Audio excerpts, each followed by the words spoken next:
It's falafel time. Yep, falafel with Zelko.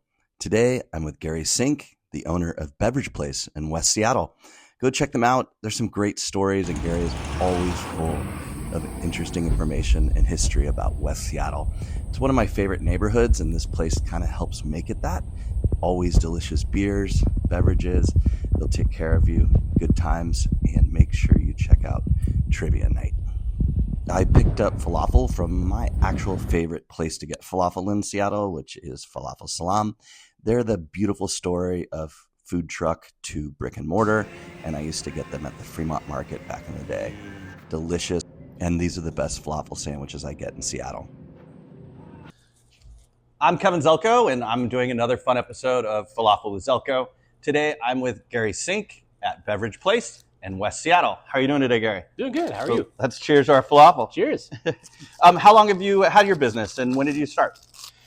We just had our 21st anniversary a couple months ago. So been here quite a while. Started out actually in the building next door.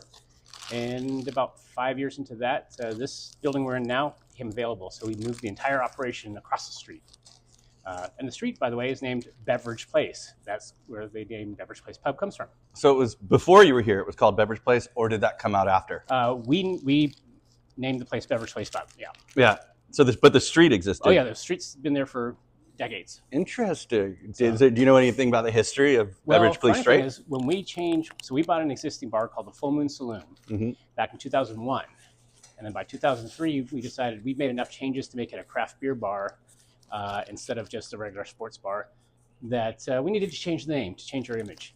So we changed it to Beveridge Place Pub because of the street name. It's kind of like the innuendo part of it.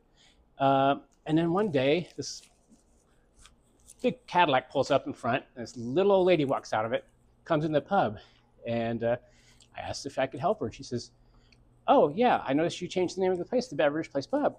I said, "Yeah, I just did that." She says, "My name's Ruth Beveridge." I went, "What?" So she basically got all sorts of information about the Beveridge name and everything and brought it to us. But I asked her, "So do you know why the street name's Beveridge Place? Beveridge Place?" And she says, "Yeah, it was named after my uncle." I say, "Oh, so was he like a politician or a businessman back in the day?" She says, "No, he was just best friends with the guy whose job it was to name streets." Wow. That is such a cool history. That's great. So I got to learn about Beveridge Place when I sold beer for Big Al Brewing. How long have you been known as a craft beer focused bar? For the 21 years. Mm-hmm. So as I mentioned, we bought a place called the Full Moon Saloon. And there's a typical sports bar atmosphere with Bud Light and a bunch of macro brews on tap. A couple of small breweries, craft breweries on tap too. But my wife and I had moved here in the early 90s and realized that we kept having to leave West Seattle to find a good beer bar. And by the early 2000s, we're like, you know what? West Seattle still doesn't have a good beer bar, so let's just do it ourselves. And so we took over a place, changed the beer selection, changed the vibe, and we're still here today. Wonderful. And what's one thing you think really makes your bar stand out when you compare it to other bars in the area? I mean, it sounds in some ways kind of cliche, but it is all about the people. And it's the people that I have working here that engage with the guests, but it's also the kind of community that's built inside the pub atmosphere. And we've seen numerous people meet each other and get together. We've hosted everything from, weddings, baby showers, wakes, the whole gamut of life experiences. We've seen people, just make new friends, new communities here. So, and it's nothing tangible that we did, but it's just the vibe that we try to create here that make people comfortable, everyone comfortable. Mm-hmm. I have a lot of friends who really talk about your trivia night, and they come in as a team that's not as strong in trivia nights, and they've learned that your trivia night is quite competitive. Yeah, I mean, we'd like to have fun with it, but as long as it's everyone's answering the same questions. So, Mm-hmm. but we started trivia. We were one of the first places in the city, probably other than like some of the Irish bars or English bars, back in those early days too. And it was just a friend of mine and I. We wrote all the questions ourselves, and we're there every Wednesday night doing it. So, but then different priorities. We started hiring people. We always hire individuals, local individuals who know local history. And so sometimes people come here and we'll have a round just on Seattle history or West Seattle history. Mm-hmm. So it's not always about, I don't know, pop culture kind of stuff, although sometimes that's thrown in there too. Right. Another thing I know, you also do a competition amongst the breweries where one beer is on tap for a full year. Can you tell me more about that? Yeah, that's our IPA competition every November. So, excuse me. So yeah, it's kind of an IPA invitational for Washington breweries, and so we pick 48 breweries, which is still quite a lot to choose from. And we still can't include everybody, but 48 breweries. They submit an IPA, and we kind of have a round robin competition and let our guests vote on their favorite. We start out with 48. That whole group gets narrowed down to 8. Then down to 3, and when it's the top 3, there's a blind tasting to vote for the favorite, and whoever wins, they become our house IPA for the next year. Wow, that's awesome. Yeah. That's great. Any other businesses in West Seattle that you enjoy being in the community with or really like going to? Oh, I mean, to be honest, there's so many. Before we had this place, for example, our regular haunt was LA Bay Brew Pub.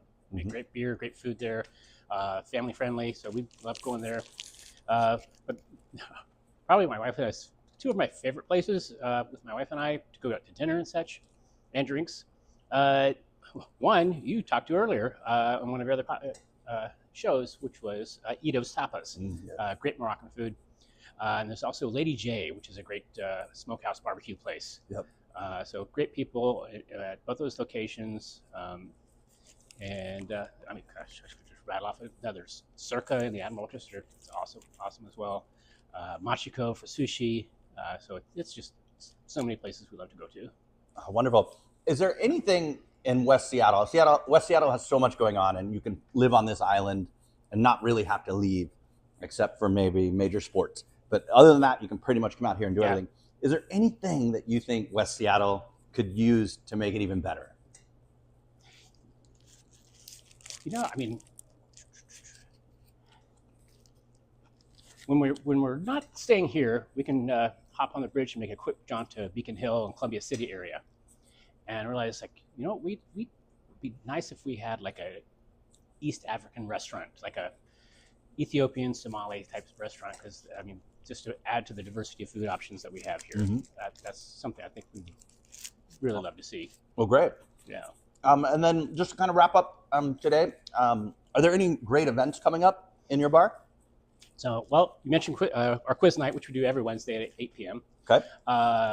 We also usually do something special on Thursday, whether it's a brewer's night or a special tasting. And then a bigger event coming up at the end of this month, starting on Thursday, the 27th, is our barley wine bacchanal. And for those not familiar with barley wine basically it's beer, not wine, but it's kind of the strongest level of beer. They usually start out around 9% and go up to even 15% alcohol. Yeah. So we like to serve them in taster trays of little 4-ounce samples so people can try a bunch of different things and not get committed to one.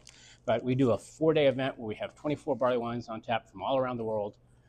So we'll have ones locally made, of course, up and down the West Coast, as well as from Germany, England, and Belgium. So it's a kind of a fun event for tasting a lot of different flavors. And in small amounts. Wonderful. Well, great. Well, thank you for your time today. It was great learning more about your pub. Yeah, thank you for Falafel. Cheers. Thanks for watching Falafel with Zelko. And if you have any real estate needs, please reach out or check out my website for more information. It'd be great to get to know about your needs.